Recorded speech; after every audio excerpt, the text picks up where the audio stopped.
I think this election has really shown us that in America, anything is possible. Such that if you are a bad enough person, consistently and persistently, and you never give up at trying to be the worst person you can be, the world, or I should say America, will eventually reward your hard work. And that is what has happened for the, as Trump has called them, brave hostages who stormed the US Capitol 4 years ago in order to disrupt and attempt to violently overturn the results of the 2020 election. Those guys have spent 4 years in prison for attempting to subvert democracy, and now that Donald Trump is in power, as promised, on day one, he pardoned them all. We've got this video here from CBS News. Today, 5 hours ago, Donald Trump, I believe he pardoned like 500 people, over 500 January 6'ers. The J6'rs are buying guns too. I believe, yeah, are they pardoned to such an extent that they're now allowed to get guns too? They're not considered felons anymore, right? So they're allowed to, they're like, unlike most people who've been to prison, they can now like completely arm themselves, or I think get their guns back, right?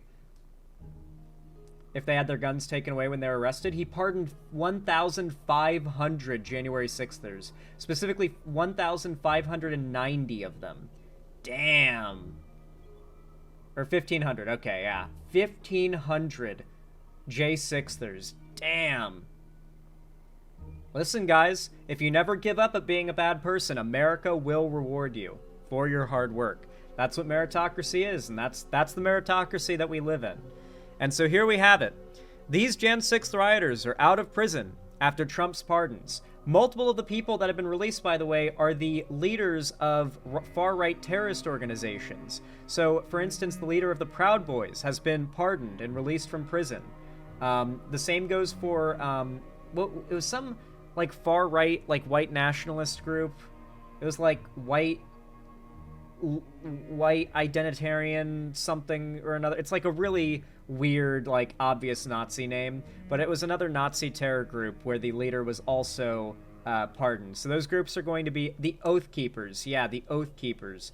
The leader of the Oath Keepers was also pardoned by Trump during this wide-sweeping pardon. So a lot of crazies are now back out there on the street, fully armed and so empowered by Trump's actions. They are ready to go out there and start killing for him now. And that's probably what they're going to do. So let's go deeper now, specifically on the pardons that President Trump issued for those January 6th people who were convicted. CBS News Homeland Security correspondent Nicole Skanga was at the Capitol that day. You know what we gotta love about this? Not only do they get to sweep under the rug everything about January 6th, but now all the people who, like, they did break the law. They were convicted. They had to go to prison. It doesn't matter if the media and the right-wing environment wants to, like, suppress it and sweep it under the rug. The law was still the law. Now, they've subverted the law. So not only does J6 get to go down as a nothing burger in history that we never get to talk about or consider a serious thing and no one considers like a big deal, but all the people responsible get to live their lives and go free. And not only that, but they get to feel specifically empowered by Trump. Like he personally favors them. Saw the actions of those insurrectionists. Trump now calls them hostages.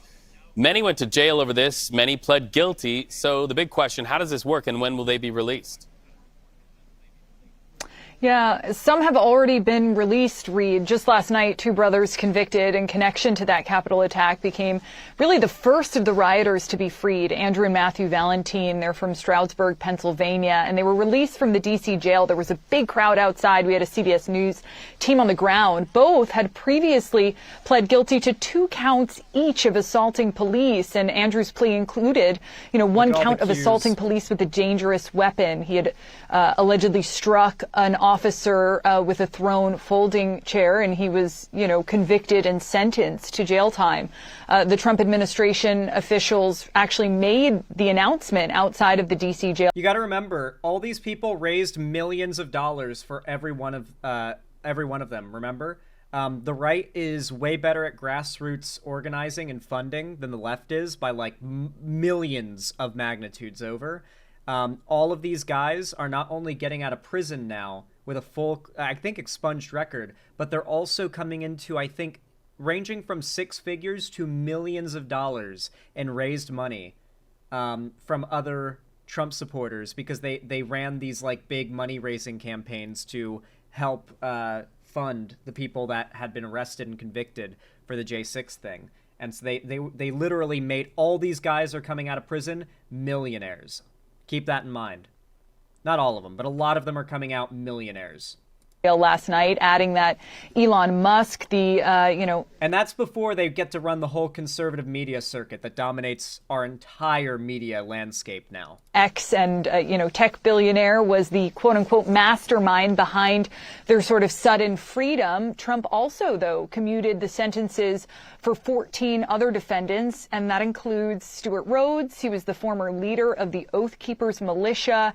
He had received the second longest sentence for his role in the riot, a whopping 18 years. And Rhodes actually left a federal prison in Cumberland, Maryland early this morning. As for the future releases, they're ongoing, and we expect even more today. Trump ordered his attorney general, currently acting attorney general, to make sure that those who are currently held in prison are, quote, released immediately. And also, by the way, to dismiss all of those pending indictments, too. Wow. What are you hearing on Capitol Hill from lawmakers here, especially through the lens of precedent? Yeah, well, with the stroke of a pen, the legal consequences, the largest criminal probe in American history, virtually undone. You mentioned that the sweeping pardon includes those who assaulted police officers, those who were convicted of really a Never forget J6'rs. You honestly should. You might as well, because everybody else already did. And those that remember it consider the J6'rs heroes. The fact is, you're just torturing yourself by remembering it. To give you an idea of like the level of historical rewriting we have to deal with, and that the uphill battle we're fighting, Joe Rogan, the most listened to voice in America by a lot. Like, just the most listened to and taken seriously individual in America. And yet, whenever people talk about how it's bad that people take him seriously, the excuse is always, well, if anyone takes Joe Rogan seriously on medical advice, that's their own fault. Meanwhile, he's the most listened to voice in the country. So it's clearly a fucking problem. But it's just meant to kind of hand wave real problems. Joe Rogan exclusively refers to the Mueller investigation, the Mueller report, as the Russiagate hoax. Only ever refers to it as the Russiagate hoax. The Jack Smith stuff? Hoax. He uses the term hoax when referring to it. That is the history that we have. The Russia hoax, the J6 hoax, the COVID hoax, the plandemic. These are the history that America has chosen to be the truth. Biden did the TikTok ban. That is the reality that America has selected. It's the convenient reality. Historic crime of seditious conspiracy, which, to remind our viewers, means that two or more people literally conspired to overthrow the federal government by force. We've seen some criticism by Republicans, Senator Tom Tillis speaking out this morning. Others have really shifted their view on this when asked about the pardons. Senate Majority Leader John Thune today pointing the finger back at former President Joe Biden, stating that the former president opened the floodgates by pardoning. Yeah, honestly, go ahead and eat shit. I don't care. Joe Biden's actually the one who's responsible for this because he opened the floodgates by pardoning his son. Trump would have never stooped this low if Biden didn't pardon his son that was actually pursued because of political persecution. Like the charges that like every legal expert has come out to say, yeah, if Hunter Biden wasn't Hunter Biden, he would never have been like even indicted on those charges. They would have let him go. Like they would have just like they wouldn't have cared enough to arrest him in the first place. It's like that unprecedented that they actually went through with literally convicting Hunter Biden. And so Joe Biden pardons his son, and so that's somehow all Joe Biden's fault that Trump is doing this, because he quote unquote opened the floodgates. Remember, guys, the history rewriting. Every mistake Trump makes is going to somehow be Biden's fault, because for the left, it has to be making excuses for why they have pushed this incessant hate of Biden through his entire administration and never built a single, never explained or pushed around or informed people on the reasons why they should support Biden and or Kamala Harris.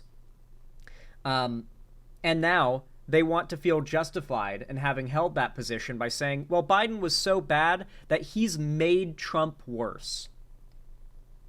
It's copium. It's copium for people who played a part in getting Trump elected to feel as if nothing would have changed had they done anything differently.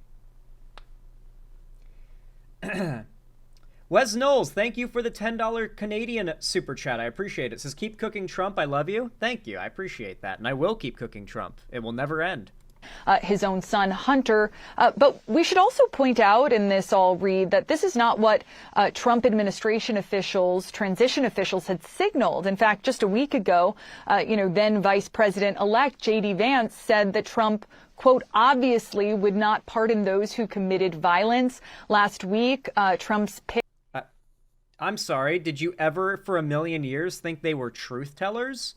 The media doing this whole like, it's crazy that they lied. It's so surprising that Trump would. Meanwhile, like, what is the lie counter for Trump at? Because there's a live lie counter that's been going since 2017. Is it at like 60 or 70,000 lies now? Like, why are you pretending? Pick for Attorney General Pam Bondi, while testifying on the Hill, said that while she wasn't going to speak for the president, he, quote, does not like people who abuse police officers either. Obviously, this blanket pardon stands in direct contradiction to that. We also know that you have some fresh reporting on the killing of a border agent yesterday. Where did it happen? What's the news there, Nicole? Yeah, a U.S. Border Patrol agent fatally shot yesterday on a highway in northern Vermont.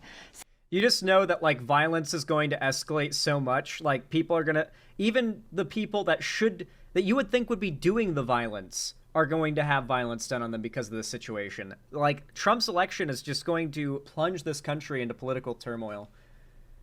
All we can do now is sit back and watch the world burn, okay? Listen, can I show you an image?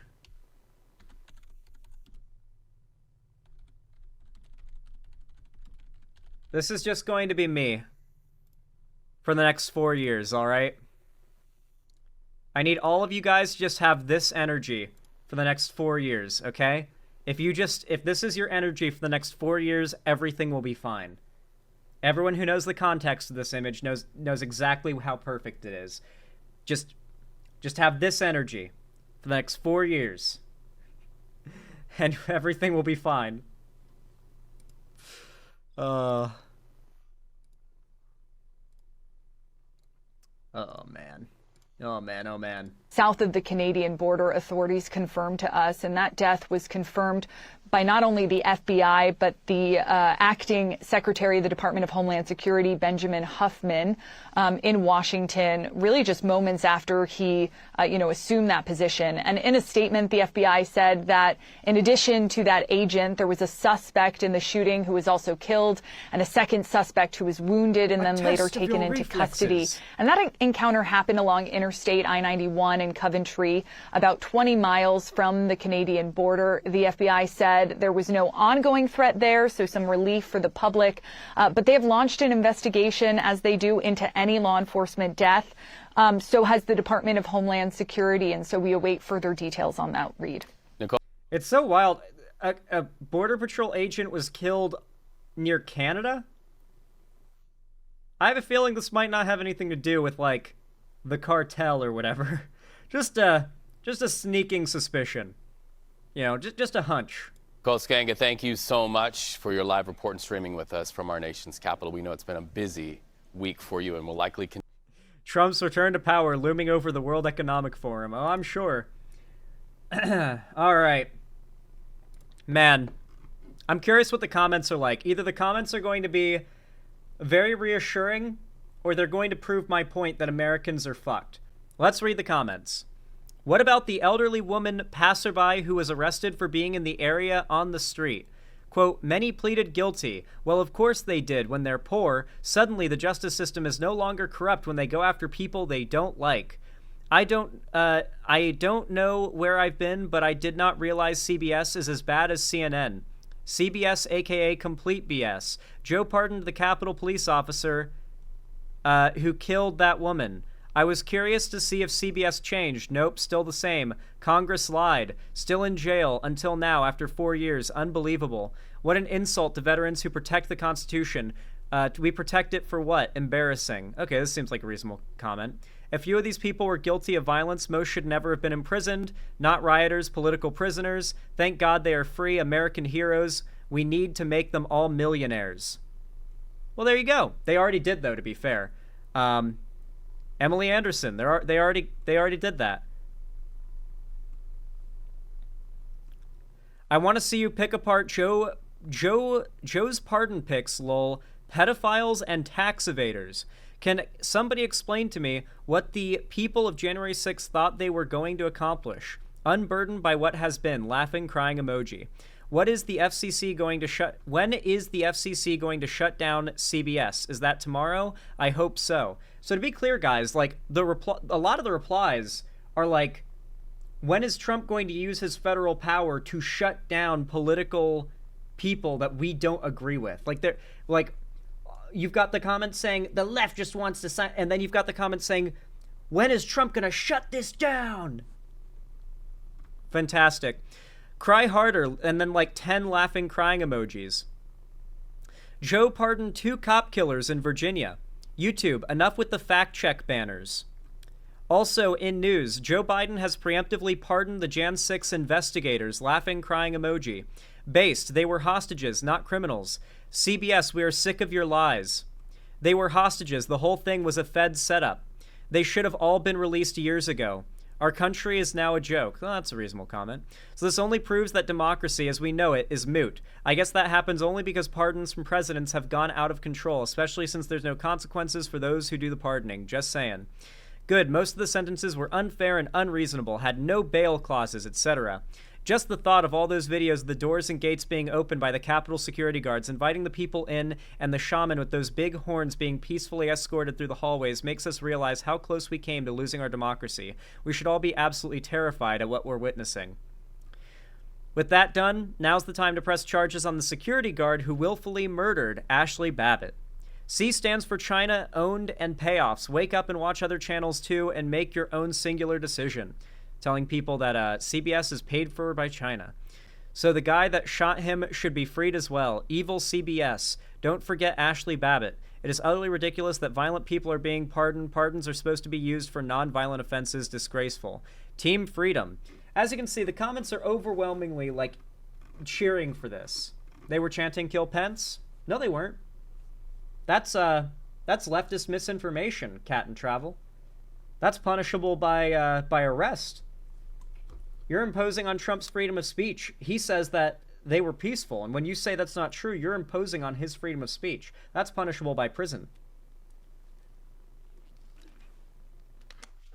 I'm joking, but in all seriousness, this is how that is how these people operate. Trump is graded on a curve. Everything is meant to serve Trump. We have really reached the critical point where the cult of Trump has reached such a mass that it's just all about serving Trump for the sake of serving Trump. It's not even about talking about why Trump is better. It's about simply being in favor of Trump because he's Trump. We are now in a fully post-truth America, through and through. You can't really even find little areas of the internet. Like, I go this has been the second stream in a row where we have gone to watch videos, news videos of like Trump's crazy fascist actions, and all the comments are shitting on said progressive news outlet reporting on it, and saying, when is Trump finally going to execute all of you? It's like, this is where we're at. This is where we're at. This is what they voted for. This is why they voted. That freaking Rican, thank you for the $2 super chat. Says, this this is my message. Well, thank you. I appreciate that. That is your message. Really, we are in a rough place right now. And I am very concerned that YouTube's CEO is going to follow suit and just start cracking down on the freedom of speech of progressives as well, and heavily bolstering, more overtly, far-right content. We really are entering an era where being left-wing is going to be... I mean, it's always been rough. Like, to be clear, like, I like, right now, I'm pretty sure there's a commentary video, like, YouTuber making a video about me, like, being like, Zan, can't afford to pay rent. It's like, a lot of the hate videos about me are about how I'm not financially successful. And this is true of a lot of progressive content creators, right? Like, it's only going to get worse. It's only going to get worse. The reach of progressive content and messaging, the amount of finances it has to support, like, existing, it's going to continue to be harder to keep stable as this gets worse. If big tech continues to side with Trump and decide that they're going to, like, if YouTube starts suppressing progressive content, I have no clue. I have no clue what happens. Like, what do I do? Like, obviously, like, as a political pundit, like, what do I do? Like, is that the point where I just call it quits and say, well, I guess you can't really be a progressive political pundit anymore? Like, I don't know what happens then. Is there alt platforms that would still work? Or at this point, most of the alt platforms are pretty right-leaning, so it's hard to say they'd be stable. It's a scary time, like, for everybody. Like, it doesn't matter who you are. If you are progressive-leaning, it's a scary time. But hey, if you want to help counter that, then consider, perhaps, hitting that like button and leaving a comment on this video and stream. It really does help a ton and means a lot. These are all algorithms, after all, and the best way to game them in order to make it such that my left-wing politics get in front of more people, and maybe we can sway the next election, at least a little bit, play our part in swaying the next election, then consider hitting the like button and commenting. It really does help a lot. Subscribe and ring the bell icon to turn on all notifications so that YouTube actually tells you when I go live or upload new videos if you haven't already. And of course, be sure to follow my social medias linked down below in the description. And if you want to help me keep the lights on and a roof above my head here at the Xander Hall studio, then consider donating, subscribing, or gifting a sub on my website, xanderhall.com/live, or support me through YouTube, Twitch, Streamlabs, Stream Elements, Patreon, or buy some merch through the Streamlabs link down below in the description. But with all that said, thank you all so much for watching as always, and have a good one.